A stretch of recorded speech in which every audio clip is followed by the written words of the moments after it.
மாலை ஃபரிகா உரையாற்றுவார். السلام عليكم ورحمة الله وبركاته. يا أيها الناس اتقوا ربكم الذي خلقكم من نفس واحدة وخلق منها زوجها وبث منهما رجالا كثيرا ونساء واتقوا الله الذي تساءلون به والأرحام إن الله كان عليكم رقيبا.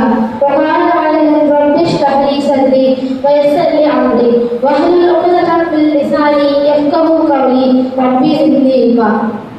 இன்று நான் பேசப் போகும் தலைவர் முகமது நபிகள் நாயகமே சிறந்த ஆட்சி தலைவர். தலை சிறந்த ஆட்சியாளர்களின் முன்னிலையில் நிற்பவர் முகமது நபிகள் நாயகம் ஸல்லல்லாஹு அலைஹி வஸல்லம். அவர்களின் ஆட்சி முறையும் சமூக நீதி கொள்கைகளும் உலக வரலாற்றில் ஒரு தனி அடையாளமாக பார்க்கப்படுகின்றன. அவர்களின் ஆட்சியின் சிறப்புகள் சமத்துவம் மற்றும் நீதி. அவர்களின் ஆட்சியில் உயர்ந்தவர் தாழ்ந்தவர் என்ற வேறுபாடு இல்லை. சட்டம் அனைவருக்கும் சமமாக அமல்படுத்தப்பட்டது. மத சுதந்திரம். மதீனா உடன்படிக்கை மூலம் முஸ்லிம்கள், யூதர்கள் மற்றும் பிற மதத்தினர்களும் அமைதியாக வாழும் உரிமை வழங்கப்பட்டது. மக்கள் நலன். ஏழைகள், விதவைகள், அனாதைகள் ஆகியோருக்கு உதவி வழங்கப்பட்டது.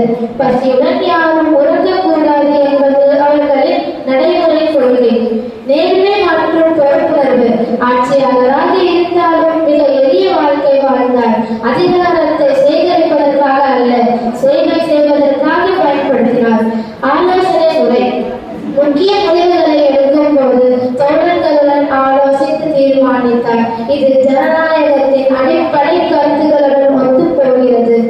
எனவே முகமது நபிகள் நாயகம் அவர்கள் ஒரு மத தலைவராக மட்டுமல்லாமல் மனித நேயத்தையும் நீதியையும் முன்னிறுத்திய சிறந்த ஆட்சியாளராகவும் உலக வரலாற்றில் நிலைத்திருக்கிறார் என்று கூறி எனது சிற்றுரையை முடித்துக் கொள்கிறேன். வாஹிர் தானா அல்ஹம்துலில்லாஹி